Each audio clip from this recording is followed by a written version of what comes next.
उनकी अनसुनी गाथा में कुछ रचनात्मक स्वतंत्रताएं लेते हुए हम उन्हें आपके सामने प्रस्तुत करेंगे।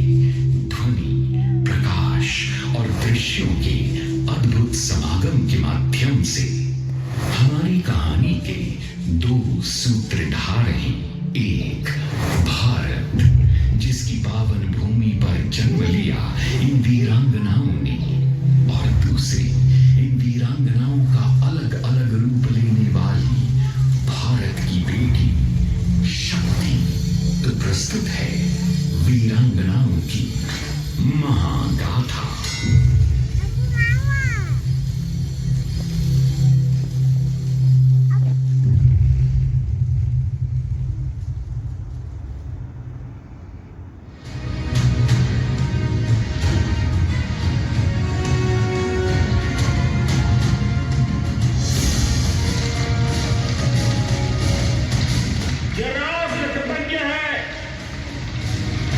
उन वीरांगनाओं के लिए,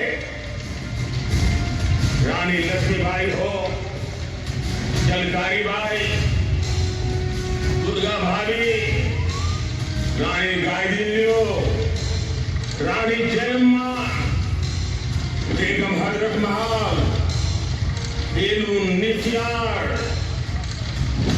भारत की नारी शक्ति क्या होती है, भारत की नारी शक्ति का संकल्प क्या होता है, भारत की नारी त्याग और बलिदान की क्या पराकाष्ठा कर सकती है, वैसी अनगिनत वीरांगनाओं का स्मरण करते हुए हर हिंदुस्तानी गर्व से भर जाता है।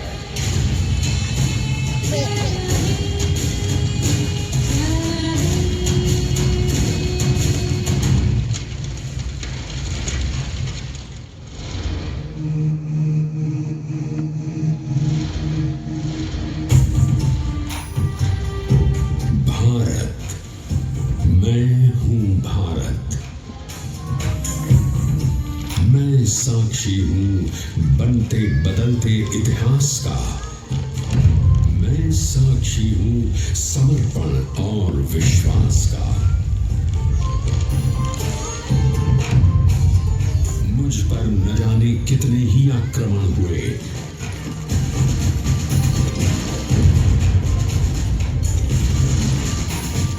पर मेरे बलिदानियों ने अपना रक्त देकर हमेशा मेरा मान रखा।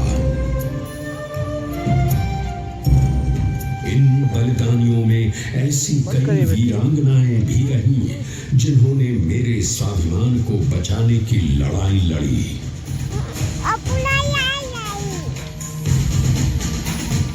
आज आप सुनेंगे उन वीरांगनाओं की महागाथा। पहली महागाथा उल्लाल की रानी अब्बक्का की है। वो उल्लाल जो विजयनगर साम्राज्य का एक छोटा सा सामंती राज्य था। ये वो समय था जब हिंद महासागर और अरब सागर में पुर्तगाली अपना प्रभुत्व स्थापित करना चाहते थे, पर उनकी हर योजना को विफल करने के लिए एक चट्टान की तरह रानी अब्बक्का पुर्तगालियों की विशाल सेना को चुनौती देती रही और मातृभूमि और स्वाभिमान के लिए लड़ती रही। दूसरी महागाथा अवध क्षेत्र की है, जहां की रानी बेगम हजरत महल ने अपनी मातृभूमि की आजादी के लिए अंग्रेजों के खिलाफ हुए राष्ट्रीय विद्रोह का नेतृत्व किया और अंग्रेजों को एक ऐसा सबक सिखाया जिसे इतिहास कभी नहीं भूलेगा। आइए सुनते हैं इन्हीं वीरांगनाओं की कहानी मेरी बेटी मेरी शक्ति से।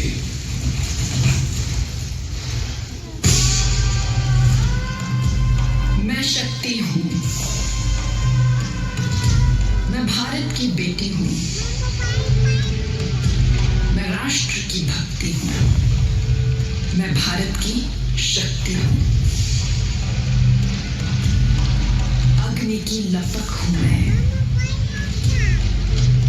शक्ति का आधार हूँ, गूंजती रहे सदा ऐसी एक घड़ी।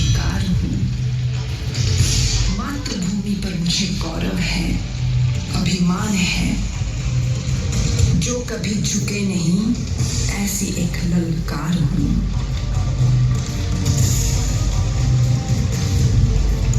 मेरे अलग अलग रूप इस पावन धरती पर आए हैं, जिन्होंने समय समय पर मानवता, मान्यता और मूल्यों के लिए संघर्ष किया है, जिनकी गाथा इतिहास के विशाल काय पन्नों पर कहीं खो गई। आज मैं सुनाऊंगी उनकी अनसुनी अमर गाथा।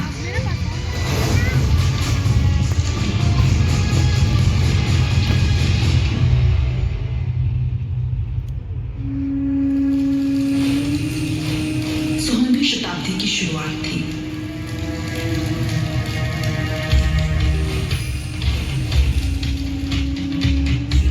और यही वह समय था जब पुर्तगालियों ने अपना व्यापार बढ़ाने के लिए दक्षिण पश्चिम तट से भारत में प्रवेश किया था।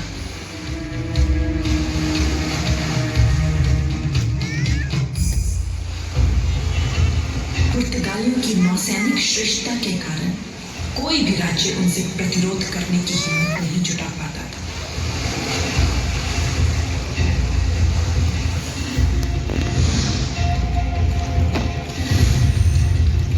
हिंद महासागर में व्यापार करने के लिए उन्होंने कार्ताज नाम का परमिट लगाया, जिसके बिना वो किसी को भी व्यापार करने की अनुमति नहीं देते थे। साल था 1525। पश्चिमी घाट के बीचों बीच बसा था एक प्रांत उल्लाल। इसी राज्य के चौथा राजघराने में मेरी शक्ति स्वरूपा रानी अबक्का ने जन्म लिया।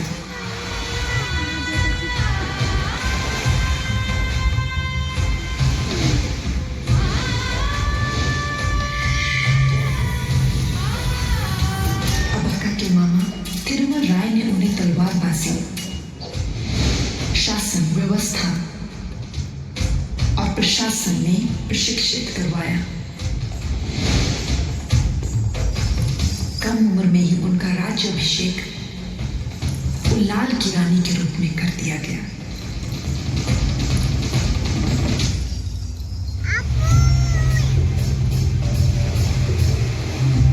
उल्लाल की करीबी बंदरगाह मैंगलोर और अरब के देशों में व्यापार कई सालों से फल फूल रहा था।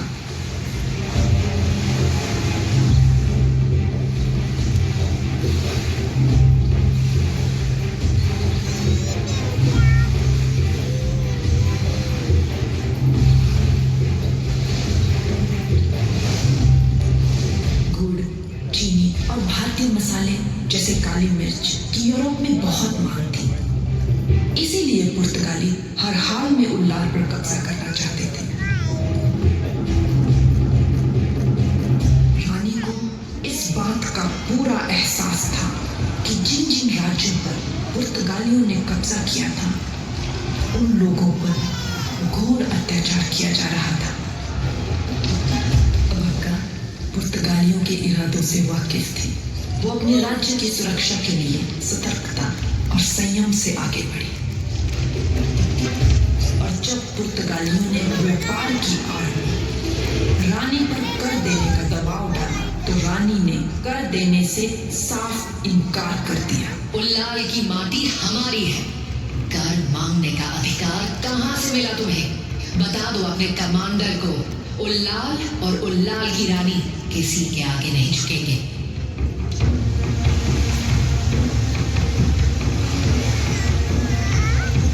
रानी ने उल्लाल में मसालों की खेती और निर्यात को बढ़ाना शुरू किया। उल्लाल में संपन्नता आने लगी। रानी अबक्का को मसालों की रानी कहा जाने लगा। उल्लाल को हथियाने की चाह अब पुर्तगालियों का एकमात्र मकसद बन गया था। उन्होंने अब फैसला किया कि वे बाकी सारे राज्यों के साथ शांति बनाए रखेंगे और सिर्फ उल्लाल की रानी को बर्बाद करने की रणनीति तैयार करेंगे। रानी के लिए ये सिर्फ अपने राज्य का व्यापार बचाने की लड़ाई नहीं थी।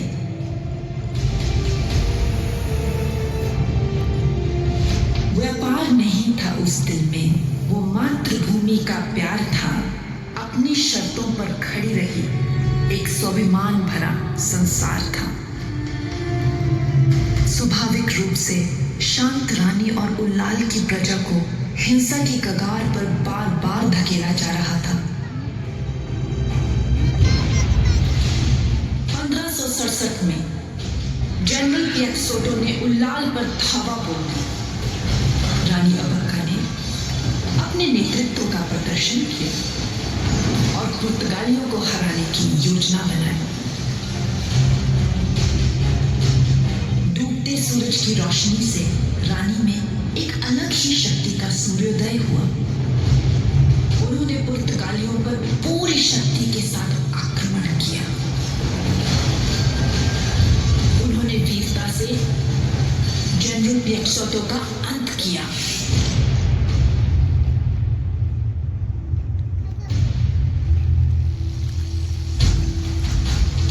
पुर्तगाली सैनिकों का पीछा करते हुए रानी ने एडमिरल मैस्करेनहास को भी मार गिराया।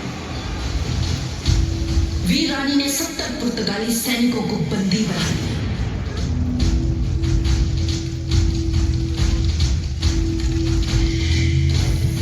ये रानी अबक्का और उल्लाल की बहुत बड़ी जीत थी। रानी अबक्का के जय घोष से सारा आकाश गूंज रहा था। अपनी हार से तिलमिलाते हुए पुर्तगाली जब शक्ति का सामना नहीं कर पाए तो उन्होंने कुटिलता का सहारा लिया। 1581 की सुबह थी।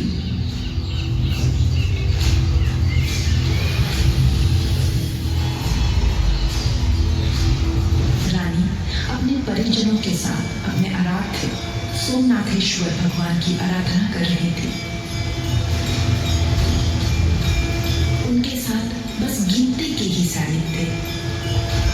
रानी के मन में सुबह से ही आशंका थी कि आज कुछ अनहोनी घटने वाली है।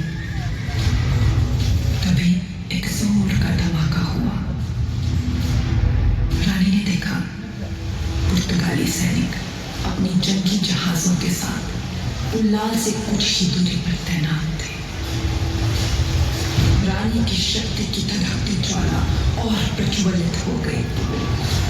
रानी ने वीरता से युद्ध किया, पर अचानक से हुए इस हमले में रानी गंभीर रूप से घायल हो गई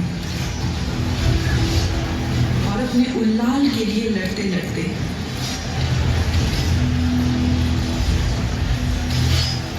सूर्य के तेज में समा गई।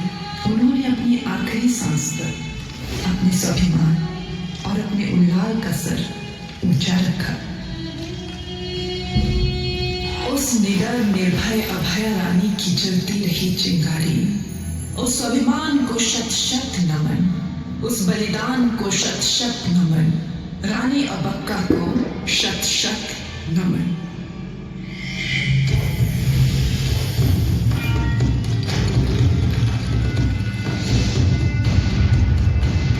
रानी अबक्का की मृत्यु के बाद पुर्तगालियों को अब विश्वास था कि उल्लाल के व्यापार पर वो पूरा नियंत्रण हासिल कर सकते हैं।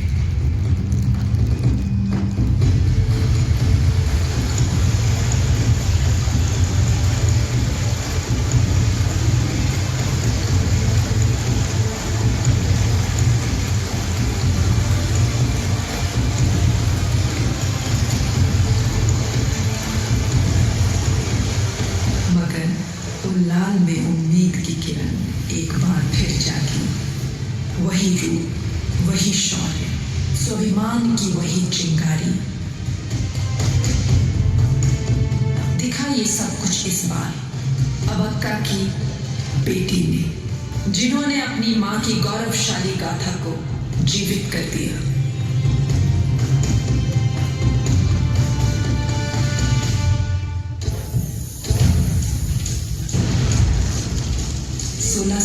में ऐसा युद्ध हुआ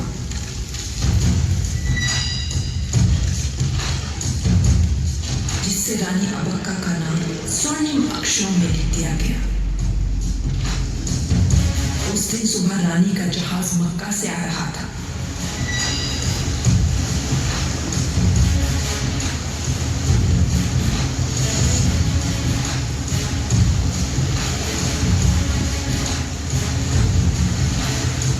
पुर्तगालियों ने कायरों की तरह उस पर घात किया और कब्जा कर लिया। उनका मकसद सिर्फ जहाज को ही नहीं बल्कि रानी और उल्लाल को भी अपने वश में करना था।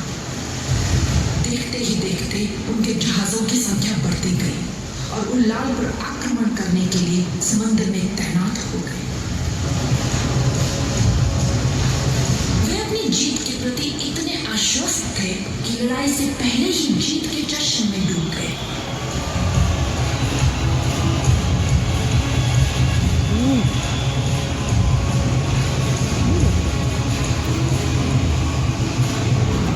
जब उनकी चाल का पता चला तो उन्होंने एक रणनीति तैयार की। उन्होंने अपने सैनिकों को मशाल लाने के लिए कहा। रानी का चेहरा मशाल की रोशनी में और भी चमक उठा।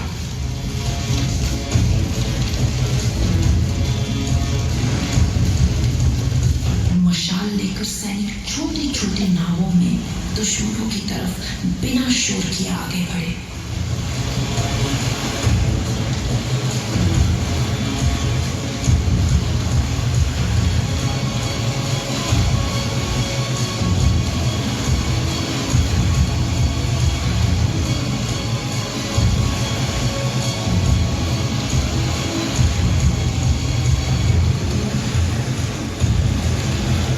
लाल के वीर सैनिकों ने पुर्तगाली जहाजों पर अग्नि बाणों से आक्रमण किया और जहाजों को ध्वस्त कर दिया।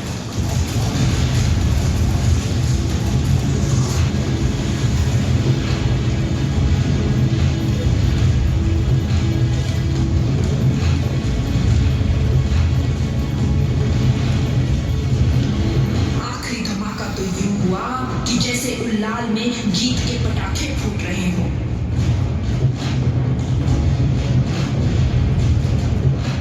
से लज्जित बचे हुए पुर्तगाली अपने जहाजों के साथ समुद्र में वापस मुड़ गए।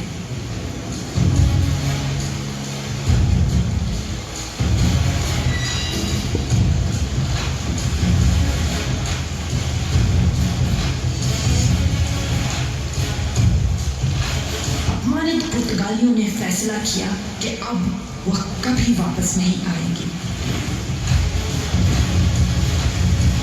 यह ऐतिहासिक जीत थी रानी की और उल्लाल की।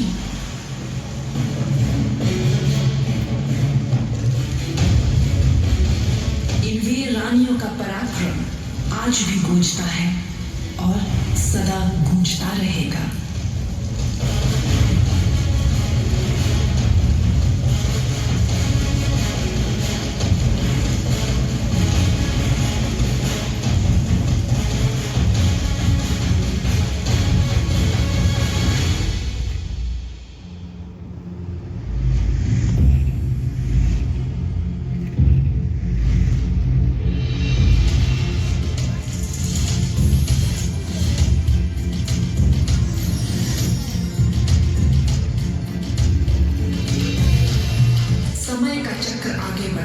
और इस बार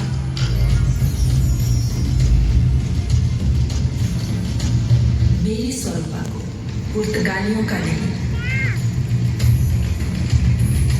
अंग्रेजों का सामना